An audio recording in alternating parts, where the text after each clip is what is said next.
அந்த law of அட்ராக்ஷன்ல 369 method அப்படின்னு ஒரு விஷயம் சொல்றாங்க. அது ரொம்ப ட்ரெண்டா போயிட்டு இருக்கு. ஆனா ஒவ்வொருத்தங்களும் ஒவ்வொரு விஷயம் சொல்றாங்களே. உண்மையிலேயே அதை எப்படி மெத்தட்ல நம்ம வந்து ப்ரே பண்ணிக்கணும் அப்படின்னு சொல்லுங்க. 369 மெத்தட் அப்படின்றது என்ன அப்படின்னா, அதாவது நம்ம வந்து ஒரு விஷயம் நான் எப்பவுமே சொல்ற மாதிரி நமக்கு என்ன இப்போ தேவை அப்படின்றத நம்ம வந்து கோல் வந்து ஃபிக்ஸ் பண்ணிக்கிறோம். அந்த கோலை நம்ம வந்து ஃபிக்ஸ் பண்ணதுக்கு அப்புறமா அதை நம்ம மேனிஃபெஸ்ட் பண்றோம். உங்களுக்கு எந்த டைம் கம்ஃபர்ட்டோ நீங்கள் அப்போ வந்துட்டு மத்தியானமோ சாயந்தரமோ இல்லை பெட் டைமுக்கு முன்னாடியோ நீங்கள் வந்து மனசார எழுதணும். விசுவலைசேஷனும் நீங்கள் வந்து அப்போ தான் உங்களுக்கு கரெக்டாக கான்சென்ட்ரேட் பண்ணி பண்ண முடியும்.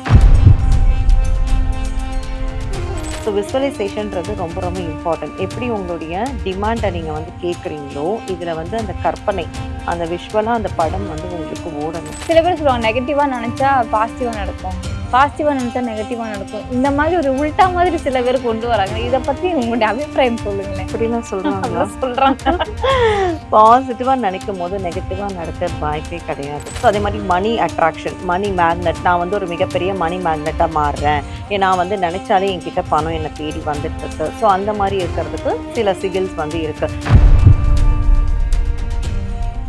மேம், குரு பயிற்சிக்கு வந்து பூஜை பண்றதா சொல்லியிருந்தீங்க எல்லா ராசிக்காரங்களுக்கும். அது என்ன மாதிரி இருக்கும் அந்த பூஜை? இதை பத்தி விளக்கமா சொல்லுங்க. ஸோ குரு பயிற்சிக்கு வந்து பார்த்தீங்கன்னா இப்போ ஜூன் 2 வந்துட்டு அம்பத்தூரில் இருக்கிற சத்சங் ஹால் அந்த மண்டபத்தில் வந்து நடக்க போகுது.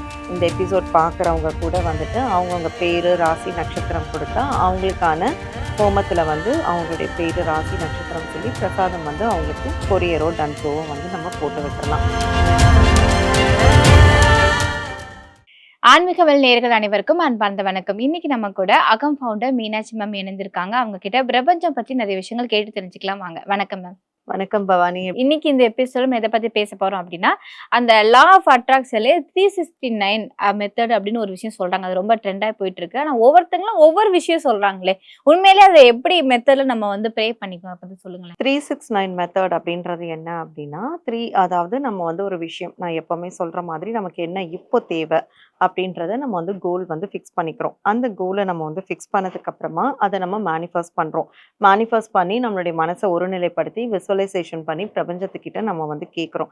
ஸோ கேட்டுட்டு அதுக்கான ஸ்விட்ச் வேர்டோ இல்லை அப்படின்னா இப்போ வந்து நமக்கு ஒரு பணம் வேணும் அப்படின்றது வந்து நம்ம ஒரு பணம் தேவை எவ்வளவோ அதை நம்ம போட்டு நம்ம வந்து யூனிவர்ஸ் கிட்ட கேட்கலாம். ஸோ அதை வந்து நம்ம வந்து மார்னிங் எழுந்து ஒரு 3 டைம்ஸ் நம்ம வந்துட்டு அதை எழுதுறோம். ஸோ அதே ஸ்விட்ச் வேர்டை நம்ம வந்துட்டு ஆஃப்டர்நூனில் ஒரு 6 டைம்ஸ் வந்து எழுதுறோம். ஸோ ஈவினிங்கில் வந்து ஒரு 9 டைம்ஸ் எழுதுறோம். ஸோ இந்த மாதிரி நம்ம வந்து ரொட்டீனாக பண்ணும்போது நமக்கு வந்து என்ன நம்ம வந்து கேட்குறோமோ, என்ன வந்து நம்ம வந்து நினைக்கிறோமோ அது வந்து அப்படியே நமக்கு பிரபஞ்சம் வந்து கொடுக்கும். ஸோ இதை வந்து நிறைய பேர் இதுக்கு வந்து எக்ஸாம்பிள் வந்து இருக்காங்க. இந்த விஷயங்கள் வந்து இந்த மாதிரி நடந்திருக்கு அப்படின்னு சொல்லிட்டு. ஸோ என்னுடைய சர்க்கிள்லேயே வந்து நான் நிறையா பேருக்கு இந்த மெத்தட் வந்து சொல்லியிருக்கேன். அவங்க இதை ஃபாலோ பண்ணியிருக்காங்க. ஸோ கரெக்டாக அந்த கவுண்ட் மட்டும் 3 டைம்ஸ் 6 டைம்ஸ் அண்ட் 9 டைம்ஸ் அந்த மாதிரி வந்து நம்ம எழுதி நம்மளுடைய விஷயம் நான் சொல்கிற மாதிரி எப்போவுமே அந்த ஒரு நோட்டை நம்ம மெயின்டைன் பண்ணி அதில் வந்து எழுதலாம். ஸோ அதே மாதிரி என்னென்னா 3 டைம்ஸ் எழுதும் போது நமக்கு வந்து அந்த விசுவலைசேஷன் கரெக்டாக வந்து நம்ம இப்போ 9 டைம்ஸ்லாம் எழுதும் போது அவங்களுக்கு என்ன ஆகிடும்னா அந்த 9th டைம் அப்போல்லாம் வந்து எனக்கே நிறைய பேர் சொல்லுவாங்க, நீங்கள் வந்து 11 டைம் 21 டைம்ஸ்லாம் எழுத கொடுக்குறீங்க, என்னால் கான்சென்ட்ரேட் பண்ணி எழுத முடிய மாட்டேங்குது, கை வலிக்குது, டயர்டாக இருக்குது இப்படிலாம் வந்து சொல்லும்போது சொல்லுவாங்க. அப்போ நான் என்ன சொல்வேன்னா, நான் வந்து ஒரு தடவையாவது எழுதுங்க, ஆனால் அந்த ஒரு தடவையை நீங்கள் வந்து மனசார ஃபுல்ஃபில் பண்ணி எழுதுங்க அப்படின்னு சொல்லிட்டு. பட் 369 மெத்தடை பொறுத்த வரைக்கும் 3 டைம்ஸ் 6 டைம்ஸ் 9 டைம்ஸ் நம்ம வந்து எழுதி தான் ஆகணும். ஸோ அத்தனை முறை உங்களால் கான்சென்ட்ரேட் பண்ண முடியும், எழுத முடியும் அப்படின்னா நீங்கள் வந்து எழுதுங்க. இல்லை அப்படின்னா நான் எப்பவுமே சொல்ற மாதிரி நீங்க ஒரு தடவை எழுதினா கூட அது எந்த டைமோ, ஸோ அதுவுமே நிறைய பேருக்கு இருக்கும். நான் வந்து 3:30க்கு எந்திரிக்கிறேன், ஆனால் எனக்கு தூக்கம் தான் வருது அப்படி. ஸோ நீங்கள் அவ்வளோலாம் கஷ்டமே பட்டுக்க வேணாம். உங்களுக்கு எந்த டைம் கம்ஃபர்ட்டோ நீங்கள் அப்போ வந்துட்டு மத்தியானமோ சாயந்தரமோ இல்லை பெட் டைமுக்கு முன்னாடியோ நீங்கள் வந்து மனசார எழுதணும். விசுவலைசேஷனும் நீங்கள் வந்து அப்போ தான் உங்களுக்கு கரெக்டாக கான்சென்ட்ரேட் பண்ணி பண்ண முடியும். ஏன்னா நிறையா பேர் வந்து நான் அது பண்ணேன் எனக்கு நடக்கலை, நான் பண்ணேன் எனக்கு கிடைக்கலன்னும் போது என்னென்னா நீங்கள் யூனிவர்ஸை ஃபாலோ பண்ணிக்கிட்டே இருக்கீங்க. விச் மீன்ஸ் வந்து நான் பண்ணிகிட்டே இருக்கேன் எனக்கு எப்போ நடக்கும், நான் பண்ணிகிட்டே இருக்கேன் எனக்கு எப்போ கிடைக்கும் அப்படின்ற மாதிரி. ஸோ ரீசெண்டாக கூட வந்து ஒருத்தங்க வந்து என்கிட்ட வந்து கேட்டாங்க, அப்போ லா ஆஃப் அட்ராக்ஷன் வந்து பண்ணால் ஒர்க் அவுட் ஆகாதா அப்படின்னு சொல்லிட்டு. லா ஆஃப் அட்ராக்ஷன் கண்டிப்பாக எல்லாத்துக்குமே ஒர்க் அவுட் ஆகும். நம்மளுடைய டிமாண்ட் வந்து நியாயமானதாக இருந்தால் மட்டும். நான் எல்லா எபிசோட் எல்லா ஷோஸ்லையும் சொல்கிறது இது மட்டும். ஆமா, நானுமே பார்த்துட்டு இருக்கேன். ஒரு அளவுக்கு மேலாம் கேட்க கூடாது, உனக்கு தேவைன்னா அது மட்டும் தான் கேட்கணும் அப்படின்னு நியாயமா கேட்க சொல்லுவீங்க. ஆமாம். ஸோ நம்மளுடைய ரிலேஷன்ஷிப்பாக இருக்கட்டும் இல்லை மணியாக இருக்கட்டும் இருக்கட்டும், இல்ல ஜாபா இருக்கட்டும், என்னவா இருந்தாலும் நம்மளுடைய டிமாண்ட் வந்து நியாயமான கோரிக்கைனா, அது வந்து கண்டிப்பா பிரபஞ்சம் குடுக்கும். அதே மாதிரி நீங்க வந்து இப்ப நெறைய பேர் எடுத்துக்கிட்டீங்கன்னா, அவங்களுடைய பிரச்சனைகள் வந்து அந்த மாதிரி இருக்கும். ஸோ, அவங்களால அவங்க மனச வந்து ஒருநிலைப்படுத்தவே முடியாது. நம்மகிட்ட பேசும்போதே அவங்க ரொம்ப பதட்டமா பேசுவாங்க. ரொம்ப விரக்தியா பேசுவாங்க. "ஐயோ! இது என்ன மேடம் இது இப்படி டார்ச்சர் பண்றாங்க. ஐயோ! இது என்னக்கா இது இப்படி வந்து எனக்கு காலே பண்ண மாட்றாங்க." அப்படின்லாம் வரும். ஸோ, என்னன்னா நீங்க அவ்ளோ மன உளைச்சல்ல இருக்கும்போது, எப்படி நீங்க வந்து விசுவலைசேஷன நீங்க வந்து கரெக்ட்டா வச்சிருப்பீங்க? இல்லையா? ஸோ, அந்த விசுவலைசேஷன்றது ரொம்ப ரொம்ப இம்பார்ட்டன்ட். அ எப் ஸோ விசுவலைசேஷன்றது ரொம்ப ரொம்ப இம்பார்ட்டன்ட். எப்படி உங்களுடைய டிமாண்ட நீங்க வந்து கேட்கிறீங்களோ, இதுல வந்து அந்த கற்பனை, அந்த விஷுவலா அந்த படம் வந்து உங்களுக்கு ஓடணும். ஸோ அது வந்து ரொம்ப ரொம்ப இம்பார்ட்டன்ட். அப்போ நீங்க வந்து உங்க மனச வந்து ரொம்ப அமைதியா வச்சுக்கிறது அத விட ரொம்ப முக்கியமான விஷயம். ஸோ அது எப்போ வரும்னா, நீங்க எப்போ வந்து யூனிவர்ஸ முழுசா நம்புறீங்களோ, நான் சொன்னா யூனிவர்ஸ் கேட்கும். நான் சொன்னா அது குடுக்கும் அப்படின்றத நீங்க என்னைக்கு நீங்க உணர்றீங்களோ, அன்னைக்கு தான் உங்களுடைய மனசு காம் டவுன் ஆகி, உங்களால அந்த விசுவலைசேஷன கான்சன்ட்ரேட் பண்ணி பண்ண முடியும். Okay ma'am. இல்ல எனக்கு ஒரு சின்ன டவுட் மேம். என்ன அப்படின்னு நான் கேள்விப்பட்டதா சொல்றேன். இப்ப எப்பவுமே பாசிட்டிவா நெனச்சா நடக்கும் அப்படின்னு வந்து சொல்றாங்க. இல்ல சில பேர் சொல்லுவாங்க நெகட்டிவா நெனச்சா பாசிட்டிவா நடக்கும். பாசிட்டிவா நெனச்சா நெகட்டிவா நடக்கும். இந்த மாதிரி ஒரு உல்டா மாதிரி சில பேர் கொண்டு வராங்க. இத பத்தி உங்களுடைய அபிப்பிராயம் சொல்லுங்களேன். அப்படிலாம் சொல்றாங்களா? அப்படிலாம் சொல்றாங்க. பாசிட்டிவா நெனைக்கும்போது, நெகட்டிவா நடக்க வாய்ப்பே கிடையாது. ஓகே. ஸோ வந்து நான் மறுபடியும் சொல்றது அதான். நம்மளுடைய ஆன்மாக்கு வந்து பவர் அதிகம். ஓகேவா? ஸோ நம்மளுடைய எண்ணம் போல் வாழ்க்கை அப்படின்னு சொல்வோம். ஸோ நம்மளுடைய எண்ணத்துக்கு எவ்வளோ பெரிய பவர் இருக்கோ, இப்ப கலாம் சாரே வந்து பார்த்தீங்கன்னா, கனவு காணுங்க நடக்கும். இது எல்லாமே எப்படின்னா, இதுவும் ஒரு விதமான மேனிஃபெஸ்டேஷன் தான். ஸோ நம்ம ஒரு விஷயத்த நம்ம வந்து கனவு கண்டுட்டே இருக்கும்போது, விசுவலைசேஷன் பண்ணிட்டே இருக்கும்போது, கண்டிப்பா அது ஒரு நாள் வந்து நினைவாகும். ஓகே. ஸோ அதனால நீங்க வந்து பாசிட்டிவா நெனச்சா, நெகட்டிவா எப்படி அமையும்? கண்டிப்பா அமையாது. நீங்க நெகட்டிவா நெனச்சீங்கன்னா, நெகட்டிவா மட்டும் தான் அமையுமே தவிர, பாசிட்டிவா பாசிட்டிவாவும் மாற மாறாது. வாய்ப்பே கிடையாது.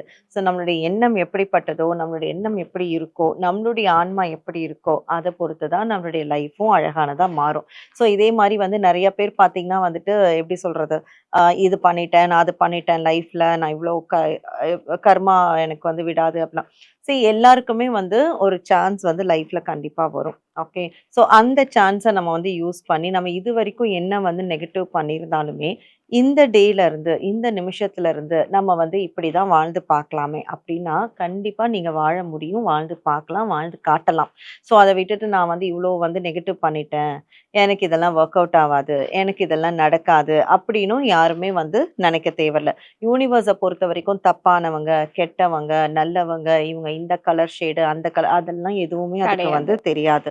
ஸோ யூனிவர்ஸ பொறுத்தவரைக்கும் நம்ம ஆன்மா மட்டும் தான். நம்ம கண்ண மூடி மேனிஃபெஸ்ட் பண்ணும்போது, இப்ப நான் வந்து மேனிஃபெஸ்ட் பண்ற ஒரு ஒரு டேவுமே, நான் வந்து என்னவா மேனிஃபெஸ்ட் பண்ணுவேன், என்னுடைய ஃபேஸோ, என்னுடைய லுக்கோ, என்னுடைய கலரோ, என்னுடைய சாரி, மேக்கப் எதுவுமே வந்து என்னோட கண்ணுக்கு இருக்காது. வெறும் ஒரு ஸ்கெலிட்டன். அது மட்டும் தான் என்னுடைய கண்ணுக்கு விசுவலைசேஷனா நான் வச்சு பண்றது. ஸோ, அந்த ஸ்கெலிட்டன்குள்ள போகக்கூடிய நரம்பு, சதை, ரத்தம் இதெல்லாம் தான் எனக்கு வந்து தெரியுமே தவிர, அத தாண்டி மீனாட்சிக்குன்னு இருக்கக்கூடிய ட்ரெஸ்ஸோ, மேக்கப்போ இதெல்லாம் எதுவுமே வந்து எனக்கு அந்த மேனிஃபெஸ்டேஷன் அப்போ தெரியாது. ஸோ, இது எல்லாமே வந்து சும்மா. நம்ம இப்ப இருக்கோம். நம்ம இப்ப இருக்கிறதுக்கு நம்ம இதெல்லாம் வந்து நமக்கு பிடிச்ச மாதிரி நம்ம பிரசன்டபிளா இருக்கோம். அவ்வளதான். ஸோ, நம்ம மேனிஃபெஸ்ட் பண்ணும்போது நம்மளுடைய அந்த கூடு, நம்மளுடைய அந்த உடம்பு, நம்மளுடைய அந்த நரம்பு இது மட்டும் தான் நம்மளுடைய கண்ணுக்கு வந்து தெரியும். ஸோ, அதனால வந்து நம்ம என்ன தப்பு பண்ணியிருந்தாலும் சரி, இதுக்கப்புறம் நம்ம கண்டிப்பா மாற முடியும். ஸோ, நம்ம எவ்ளோ தப்பு பண்ணியிருந்தாலும், இதுக்கப்புறம் வரக்கூடிய நாட்கள்ல அந்த கர்மாவெல்லாம் நம்ம வந்து சரி பண்றதுக்கும் நெறைய நல்ல விஷயங்களும் நம்ம வந்து பண்ணலாம். மேம் சிகில் அப்படின்னு சொல்லியிருந்தீங்களே, அப்படின்னா என்ன? அத பத்தி விளக்கமா சொல்லுங்க. கூடவே இதுல வந்து வரையறதும் இருக்கும் அப்படின்னு சொல்லியிருந்தீங்க. வரையறது எப்படி? ரொம்ப கஷ்டமா வரையற மாரி இருக்குமா? ஓகே. சிகில் அப்படின்றது வந்து நீங்க சொன்ன மாரி வரையக்கூடியது தான். ஸோ எப்படி வந்து ஸ்விட்ச் வேர்ட்ஸோ அந்த மாரி சிகில். இந்த ஒரு மெத்தட் நம்ம வந்து யூனிவர்ஸ் கிட்ட கேட்கறதுக்கு. இப்ப கண் திருஷ்டி இருக்கும் சில பேருக்கு. அதுக்கு வந்து என்ன படம் வரையலாம் அப்படின்றது இருக்கும். ஸோ அதே மாரி மணி அட்ராக்ஷன், மணி மேக்னெட் நான் வந்து ஒரு மிகப்பெரிய மணி மேக்னெட்டா மாறுறேன். நான் வந்து நெனச்சாலே என்கிட்ட பணம் என்ன தேடி வந்துட்டுருக்கு. ஸோ அந்த மாரி இருக்கிறதுக்கு சில சிகில்ஸ் வந்து இருக்கு. ஸோ நான் அடுத்தடுத்த எபிசோட்ல அது நான் உங்களுக்கு வந்து சில சிகில்ஸ் வரைஞ்சே காட்டுறேன். ஸோ நீங்க அத வீட்ல வந்துட்டு கண்டிப்பா ட்ரை பண்ணலாம். நீங்க அத வரையும்போதே விசுவலைசேஷன் பண்ணணும். ஜாப்‌க்கு சிகில் இருக்கு, ஹெல்த்‌க்கு இருக்கு. ஸோ அந்த மாரி ஒரு ஒரு நம்மளுடைய ரிலேஷன்ஷிப்‌க்கு இருக்கு, ஹஸ்பண்ட் ஒய்ஃப் பாண்டிங்க்கு இருக்கு. ஸோ அந்த மாரி ஒண்ணொண்ணுத்துக்குமே ஒரு ஒரு விஷயங்கள் வரையறதுக்கு இருக்கு. ஸோ இது எல்லாமே நம்ம நார்மலாவே நம்ம எல்லாராலையும் வரைய முடியும். ஸோ பணத்துக்கு வந்து ஏகப்பட்ட சிகில்ஸ் இருக்கு. ஸோ அது எல்லாமே நம்ம வந்து அடுத்தடுத்த எபிசோட்ஸ்ல நான் வரைஞ்சு காட்டுறேன். நீங்க வந்து ட்ரை பண்ணுங்க. Okay ma'am. மேம் குரு பயிற்சிக்கு வந்து பூஜை பண்றதா சொல்லியிருந்தீங்க எல்லா ராசிக்காரங்களுக்கும். அது எந்த மாரி இருக்கும் அந்த பூஜை? அத பத்தி விளக்கமா சொல்லுங்க. ஸோ குரு பயிற்சிக்கு வந்து பார்த்தீங்கன்னா, இப்போ ஜூன் 2 வந்துட்டு அம்பத்தூர்ல இருக்கிற சத்சங் ஹால் அங்க அந்த மண்டபத்துல வந்து நடக்க போகுது. ஸோ ஆல்மோஸ்ட் வந்து ஒரு 150 to 200 மெம்பர்ஸ் கிட்ட கலந்துக்கிறாங்க. ஸோ ஒருவேளை இந்த எபிசோட் பார்க்குறவங்க கூட வந்துட்டு அவங்கவங்க பேரு, ராசி, நட்சத்திரம் குடுத்தா, அவங்களுக்கான ஹோமத்துல வந்து அவங்களுடைய பேரு, ராசி, நட்சத்திரம் சொல்லி பிரசாதம் வந்து அவங்களுக்கு கொரியரோ, டன்ஸோவோ வந்து நம்ம போட்டு விட்டுறலாம். ஸோ இது வந்து யார் பண்றாங்க அப்படின்னு பார்த்தீங்கன்னா, நான் வந்து என்னுடைய குரு அவர் தான் வந்து இது நடத்துறாரு. ஸோ வந்து கிரகசாஸ்திரா அகாடமின்னு சொல்லிட்டு நான் வந்து ஜோதிடர் பாஸ்கர் ராஜ் அவர்கிட்ட தான் வந்து நான் வந்துட்டு டாரட் கார்ட்லாம் கத்துக்கிட்டேன். ஸோ வந்து அவர் தான் இத வந்து நடத்துறாப்படி. ஸோ வந்துட்டு நாங்க எல்லாம் அவங்களுக்கு வந்துட்டு வாலண்டியர்ஸா ஹெல்ப் பண்றோம். ஸோ வந்துட்டு இந்த பூஜையில கலந்துக்கணும் அப்படின்னா, கண்டிப்பா நீங்க உங்களுடைய பேரு, நட்சத்திரம், ராசி கூட தாராளமா குடுக்கலாம்.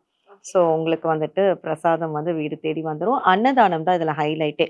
ஸோ அன்னதானம் வந்து பண்றோம். ஸோ அதுல வந்துட்டு அதுலயும் நீங்க வந்து கலந்துக்கலாம். Okay ma'am. இன்னைக்கு எபிசோட்ல வந்து 369 மெத்தட் வந்து எப்படி யூஸ் பண்ணணும், எப்படி வந்து யுனிவர்ஸ் கிட்ட கேட்கணும் அப்படிங்கிறத ரொம்ப டீட்டெயில்டா சொல்லியிருந்தீங்க. நன்றி ma'am. Thank you so much.